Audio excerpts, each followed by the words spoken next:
Bring him home. Ito po ang sigaw ng maraming Pilipino saan mang panig ng mundo na gusto nang mapauwi si former President Rodrigo Roa Duterte pagkatapos po kinidnap ni Bongbong Marcos at ipinadala sa dahig. Yan po ang ating mga dasal at kahilingan. Pero kakaiba po itong ipinaglalaban ni Senator Robin Padilla literal na talagang gusto po nilang mapauwi si former President Duterte hindi lang po sa salita kundi may kasamang gawa. Sumugod po sila ngayon sa Supreme Court kasama ang mga Duterte diehard supporters. Literal, malitang perma ang dala po ni Senator Robin Padilla sa Korte Suprema. Ito po yung kanilang pangangalap ng perma, yung kami naman. Ito po ay mga legit na mga perma upang hilingin sa Supreme Court na aksyonan na po ang mga petisyon ng mga Duterte na resolbahin na itong nangyayari kay former President Duterte na pagkidnap sa kanya at ipinadala sa dahig. Magandang gabi po sa ating lahat. Palike po muna, pa-share, pa-subscribe at pakipindot ang inyong mga notification bell para lagi po kayong updated sa ating mga video. At Mr. Historiador po, pangalawang YouTube channel ko po, pa-subscribe din po. Ang ating pag-usapan ngayon ay ang pagsugod po ni Senator Robin Padilla kasama ng mga DDS diyan sa Korte Suprema. Alam niyo po, napakaganda po ang mga hakbang na ito. Dahil ito po ay malinaw ang kanilang panawagan na dapat aksyonan hula ang kanilang petisyon ng mga Duterte patungkol po sa kalagayan ni former President Duterte na kinidnap po ng gobyernong Marcos at ipinadala sa dahig na hanggang ngayon wala pong ginawa ang Korte Suprema. Mga kauwi na nga ba si former President Rodrigo Roa Duterte? At papakinggan na ba ng Korte Suprema ang hiling ng maraming Pilipino? Narito po yung mga kaganapang ito. Panoorin po natin.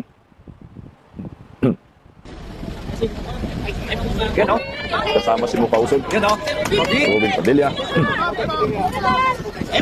Bring him home! Bring him home! Bring him home! Bring him home! Bring him home! Bring him home! Bring him home! Bring him home!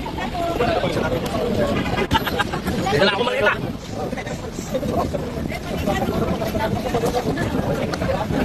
Malita talagang dala, oh. Grabe, maskot lang yan. Isipin mo, maskot pa lang ni Tatay Digong, pinagkakaguluhan na ng maraming Pilipino. Bring him home. Pero si Bongbong Marcos, kahit utang ina, pumunta sa ibang lugar, hindi pa nagkakaguluhan, anak ng kagwang.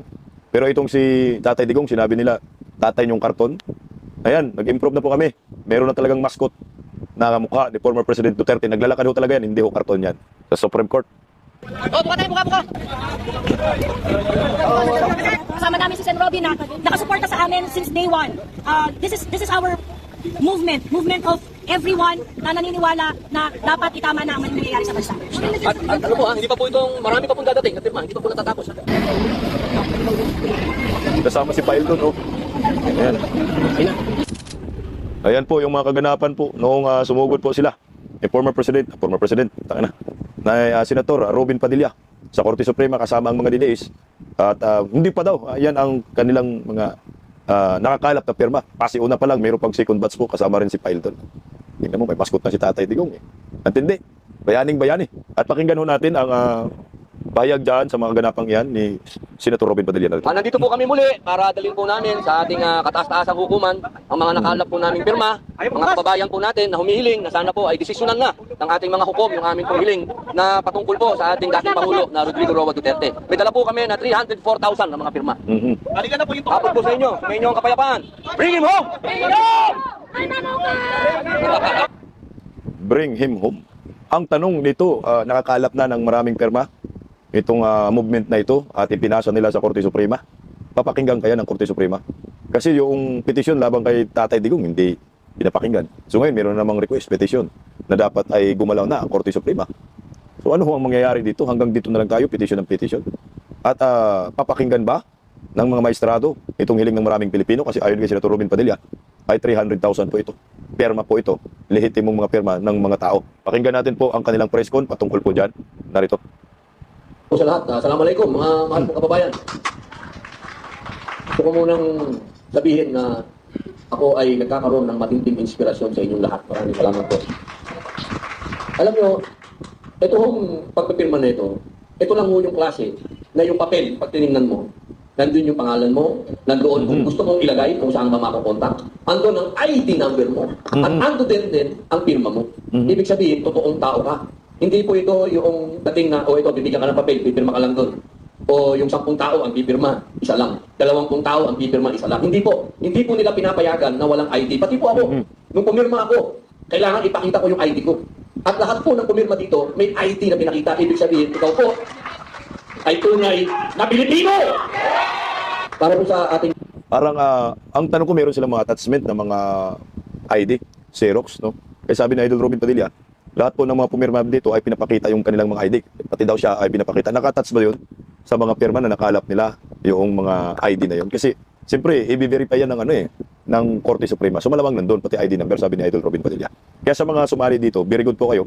At maraming salamat sa inyong pagsuporta. Pero sa bayan kasi namin, hindi nakarating. Pero anyway, mayroon pa daw second batch.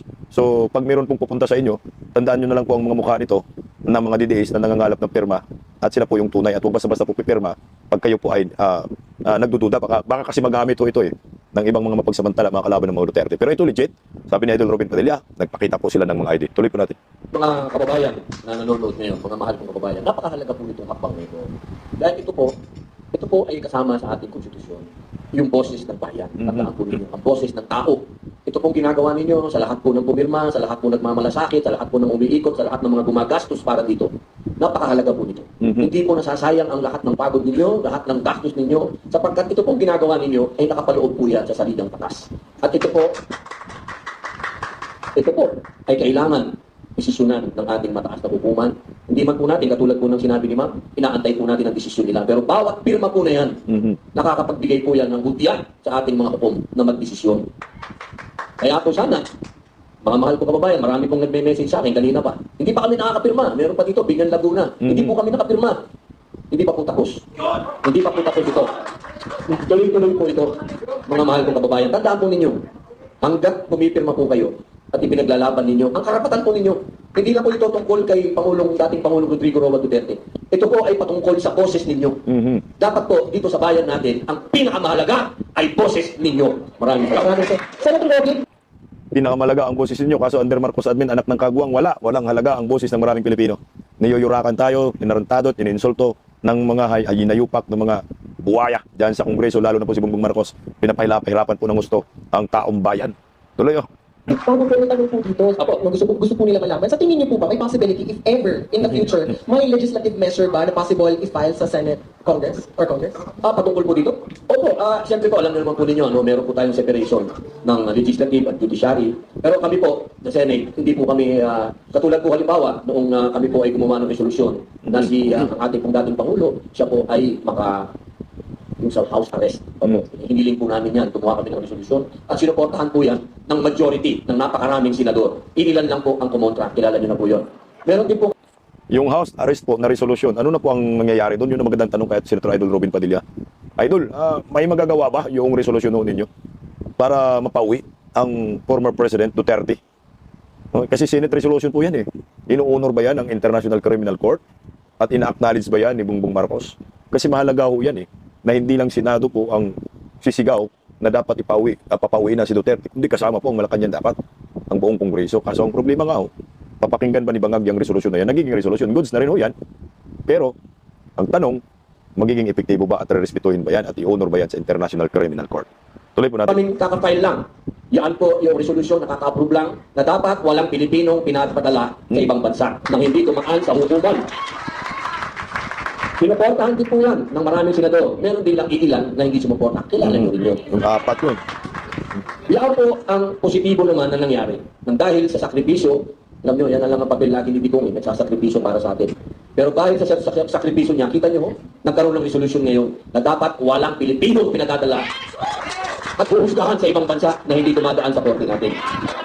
At gusto ko rin pong malaman ninyo, sa Rome Statute mismo, nakalagay mismo doon na dapat, bago nila kunin, dumadaan muna sa korte natin. Ang hindi natin maintindihan bakit nagkaroon ng napakabilis na nangyari.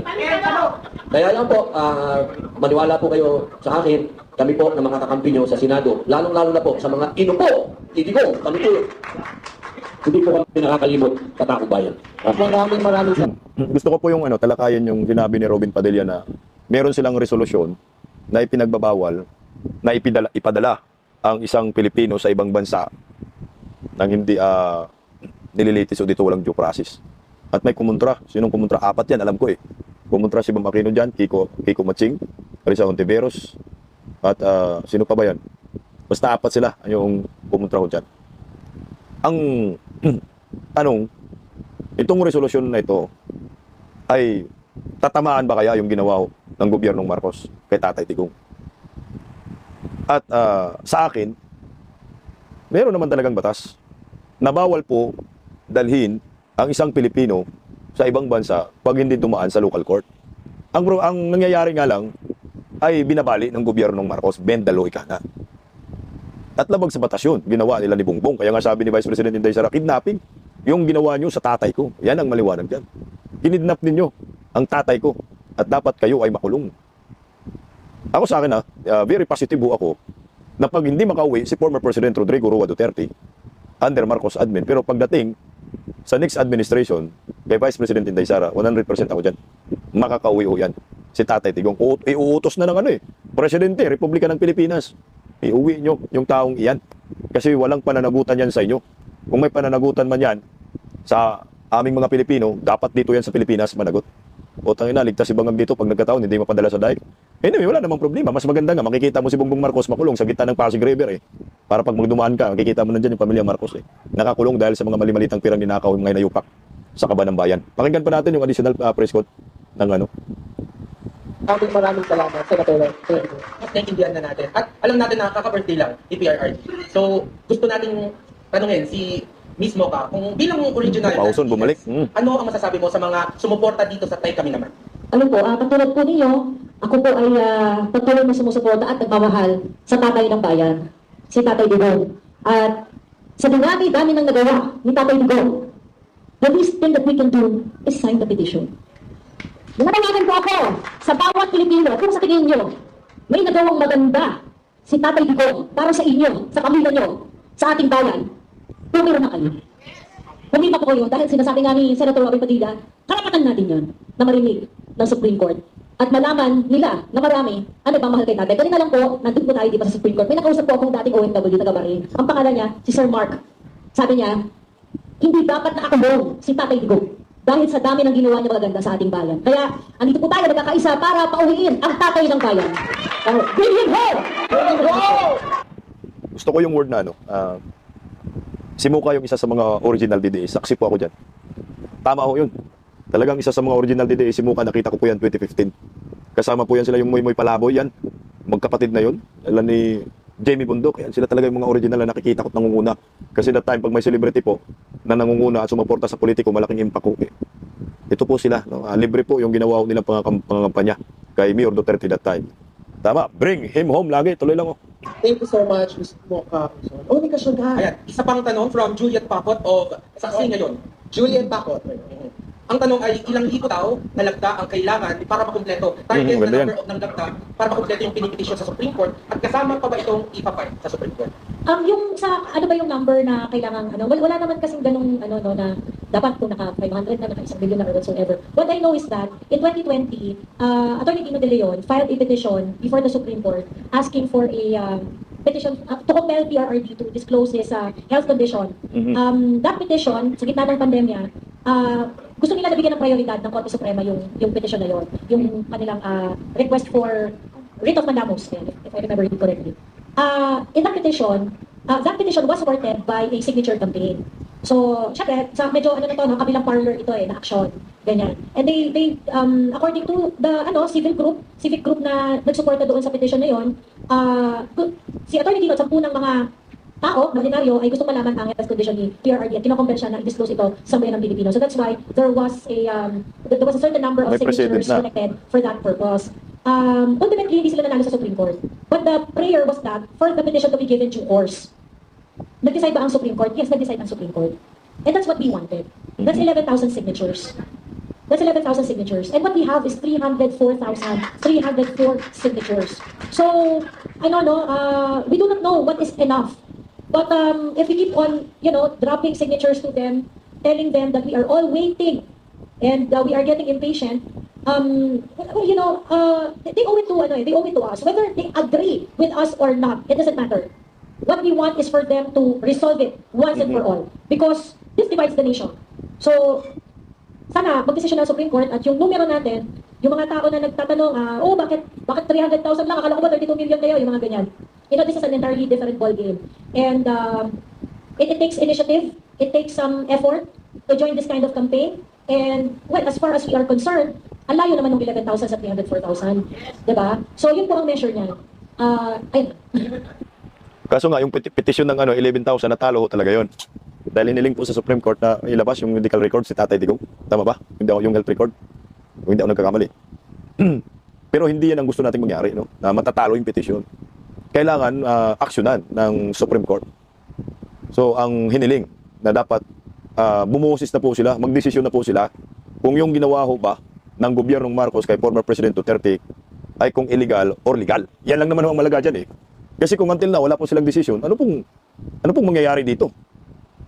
O pikit bingihan na lang tayo, bulagan na lang ho tayo.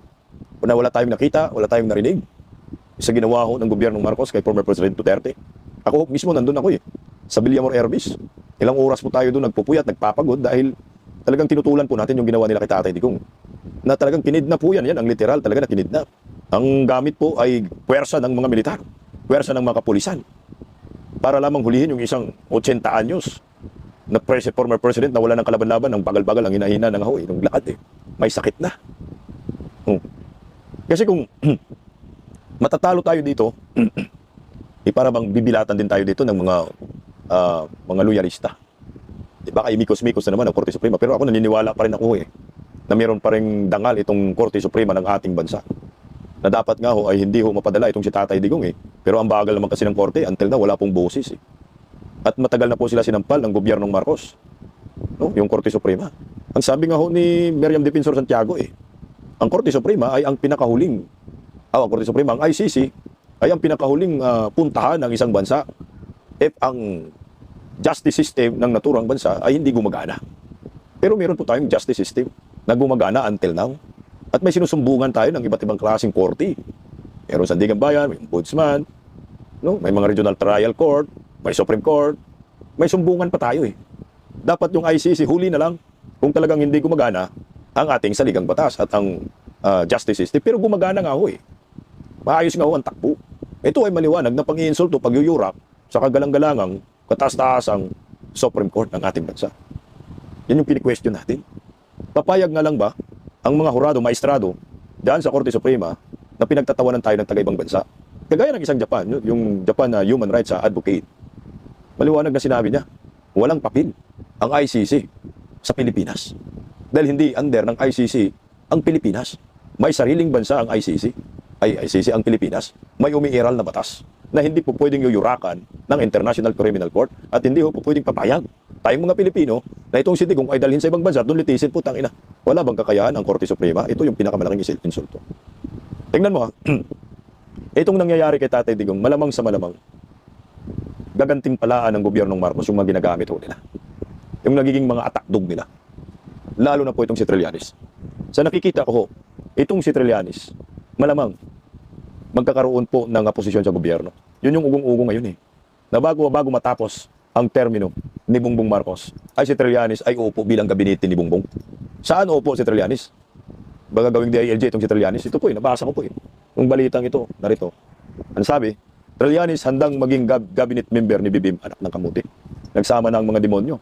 Nagsama na ang mga ipapakulong ni Vice President Inday Sara sa 2028. Ganito na talaga, Garapalan na, harap-harapan na.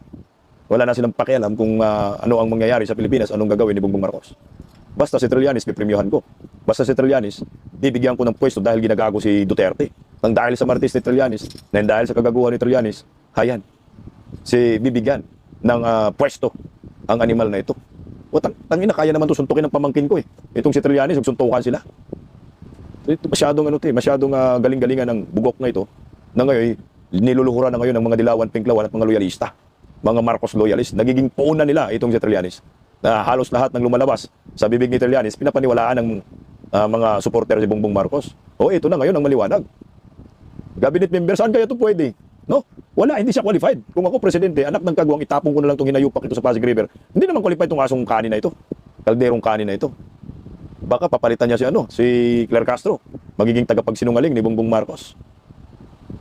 Paldo rin to sa malitang pera Sinabi di ba ng mga retired soldiers, si Trillanes, pumaldo rin po yan Kumikita ang kabuhayan Malapit na yung karma. Ako nakikita ko na naaninag ko na Dito sa Mindanao, sa amin.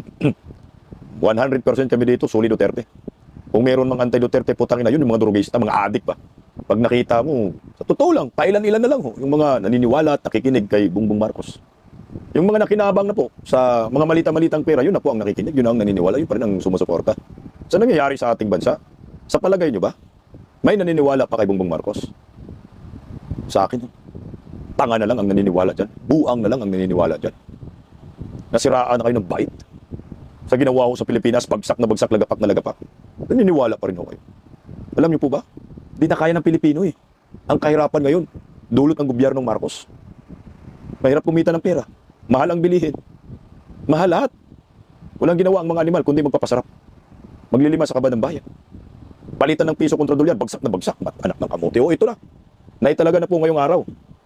O ang halaga ng piso humina sa bagong record low, 60.69. Mag 61 pesos na ang palitan ng piso kontra dolyar. My God. Saan ang hostesya ho nito? Alam niyo po, pag humina ang piso, panigurado ang mga bilihin magmahal. I think 70 to 80% ng ating kinukonsumo, kinakain, mga produkto na makikita mo sa merkado ay mga imported. Pag imported po yan, panigurado, mas maraming dolyar ang gagamitin mo para pambili sa mga produktong iyan. Kaya mahal mo nabili, ang resulta, mahal mo rin ibibenta. Papatong ka rin ang napakalaking presyo. Ito ho yung nangyayari sa atin. Magdudubino effects po yan. Magmahal lahat ng mga yan. Na wala namang ginawa si Bongbong Marcos. Sige nga, ano ba ang ginawa na hakbang ng gobyernong Marcos upang mapigilan ang patuloy na pagbulusok ng palitan ng piso kontra dolyar? May hakbang ba sila? Wala ho eh. Hinayaan lang ho nila ito. Ang sabi naman ng mga tanga, okay po yan, pabor yan sa mga OFW. Mataas ang palitan ng piso kontra dolyar. Paano naman yung hindi OFW at walang kamag-anak na OFW? At kahit ganyan at mataas ang presyo ng dolyar, anak ng kamote, yung purchasing power natin dito sa bansang ito ay mahina at kukunti lang. Kunyari, mag-grocery ka sa isang mall, ang dala mong pera 1,000. Supermarket ka. Ay puta, kung ang mahal na ho ng presyuhan, 1,000 mo kunti lang mabili. Di na magkasyado mabili sa 1,000. Yan po ang magiging epekto yan. So magmahal lahat ng bilihin at lalo tayong babagsak at mahirapan ng taong bayan. Pati bigas imported, asukal imported. Tingnan mo, yung piso ho eh. No? Bumabagsak. Yung gasolina, tumataas ang presyo. Magkano na bang presyo ng diesel ngayon? 125, 129. Yung gasolina, nasa 105, mga ganon. 100 plus na rin. Ay, anak ng kagwang, mag-i-increase na naman. Effective March 31, magtataas ang gasolina ng 2.50. Tapos yung diesel, magtataas ng 12.50. Anak ng kamote, ano na pong mangyayari sa bayan natin? Yung diesel, yung ban namin dati, 3.4 lang yun, full tank. Ngayon, mag 7,000 full tank. More than times 2 na itinaas yung presyo ng langis ngayon. Ano ang ginawa ni Bangag? Ayun, singhot pa nga hinayupak na ito. Wala na ho, no?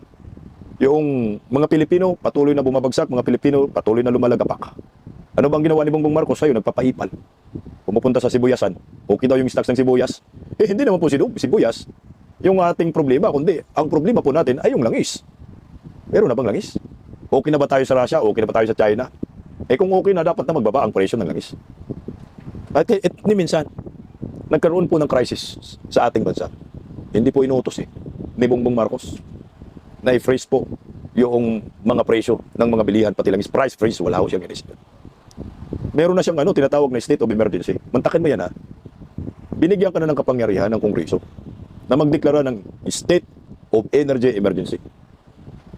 Bakit patuloy pa rin po ang pagtaas ng presyo ng langis? Hindi ba po pwedeng sabihin mo para na, mga gago kayo? Huwag na ho ninyong pahirapan ang taong bayan. Tama na yan. Lampas hanggang impyerno na po ang presyo ng langis. Iyon po sana ho. Kasi para saan yung state of emergency ng buang na ito? Para lang magpalabas ng bilyon-bilyon ng pondo. Pagkatapos kukurakutin, ilalagay sa mga malita. Pero yung kapangyarihan niya na pwede niyang i-stop ang pagtaas ng presyo ng mga bilhin, hindi niya nagawa. Yun ba ho yun? State of energy emergency. Aba, naalala ko po kay former President Duterte, noong Maynilad, magtataas ng presyo ng langis o presyo ng tubig. Anong sinabi ni Tatay Digong? Sige, magtaas kayo, maningil kayo ng sobra-sobra. Ipapasara ko kayo. Ititik over ko kayo. Huwag kayong magtaas ng presyo ng tubig. Anong nangyari? Hindi nagtaas. Natakot sila kay Tatay Digong. Pero si Bangag hanggang ngayon, wala po siyang pakialam. Hindi niya iniisip yung maraming Pilipino. Kay Tatay Digong nung pandemya, Ano po ginawa ni Duterte nung pandemya? Lahat ng presyo, huwag magtaas, price freeze. Pinigilan niya lahat, pati langis. May digmaan din yun ha. Matindi pa yun, digmaan pa at pandemya pa. Tinamaan tayo dun. Lahat apektado. Pero tumaas ba ang presyo ng langis na abot hanggang impyerno? Hindi po tumaas. Napigilan ni Duterte. Pero itong bangag na ito, minsan hindi niya napigilan ito. At nung tinanong ng media, nakukontrolin ba niya yung industriya ng langis at i-take over ba niya? Anong sabi na? Huwag natin pag-usapan yan, ayaw ko pag-usapan yan. Hindi niya sinagot, umalis siya. Sabay takbo. Meron ka namang state of energy emergency. Pwede mong i-take over po itong industriya ng langis. At ang tanging gobyerno na lamang po ang magbibinta ng langis. At ang gobyerno na lamang ang mag-operate lahat ng mga property ng mga langis, ng langisan. Pansamantala hanggang sa magbalik sa normal ang presyo ng langis. Hindi, pinapatuloy mo pa rin yung pag-increase ng langis dyan Diesel 12.50 putang ina nyo, sarap yung pagmumurahin ng malutong. Hindi na po ito makatarungan Kailan ba kaya itong mga animal na ito magabaan? Marami na nga talaga ang nag-alala. Promise, ang sabi nga nila. Babalik pa kaya ang normal na presyo ng langis? Yung 55, 60 na presyo ng langis at diesel, babalik pa kaya yan? Ano sa tingin niyo, babalik pa ba? Ako sa akin, hanggat si Bongbong Marcos ang presidente, hindi na po babalik ang dating presyo ng langis at hindi na po ito bababa. Bababa siguro 0.50 sentimo, pero yung increase dito, putang ina nila, lampas 10 piso, 20 pesos. Hindi na po yan bababa. Alin again, hindi na po yan bababa ang presyo ng langis pag si Bongbong Marcos pa rin ang presidente. Pero kung kinabukasan, si Vice President Inday Sara na ang maging presidente ng Republika ng Pilipinas, putang ina, yan ang isisiguro ito sa inyo. Talagang babagsak ang presyo ng langis at babalik sa dati ang presyo ng langis. Bakit? 100% po yung in-increase ng langis sa Pilipinas, samantala yung iba hanggang 45% lang, hindi nga umabot ng 50%. Kung si Inday yan, sasabihin lang ni Inday, hanggang dyan lang kayo. Bumalik kayo dyan, hindi po pwedeng lampas-lampas. Sino kumita dito? Ang mga vampira na umiinom ng langis. Hindi ba kaya? Kasama rin po dito si Bongbong Marcos sa nakikinabang sa pagtaas ng presyo ng langis. Nang sabi nga ni Harry Roque, pumaldo ang gobyernong Marcos sa walang ngumpay na pagtaas ng presyo ng langis. O ito naman, magtataas na naman ang presyo ng langis. Panigurado, Bongbong, isusuka ka ng taong bayan at manggagalaiti po sa inyo ang taong bayan sa ginawa mong panggagagong ito. Po, anak ng kagwang. March 31 ho. Kailan po ito? Bukas na. Kaya ngayon kayo ay magpa-full tank na. Kanina nga ho, anak ng kamuti, 2,000 lang pinang-diesel ko sa aban kasi ang mahal. O ito magtataas pala bukas o 12.50. Grabe na to, hindi na to makatarungan. Kailangan na pong gumalaw ng taong bayan. Wala na. Sobra-sobra na ho ito. Kaya pa ba ninyo? O kayo mga bubunistang tanganista, hindi ba kayo apektado sa nangyayaring ito? Kung hindi kayo apektado, ito lang ang masasabi ko sa inyo, ang tatangan nyo. Kung hindi kayo apektado, isang kalukuhan mo ito. Ang dapat to, managot, ang dapat managot. Parusahan, ang dapat parusahan. Time will come. Butang ina ninyo, makukulong kayong lahat ni Vice President Inday Sara Duterte.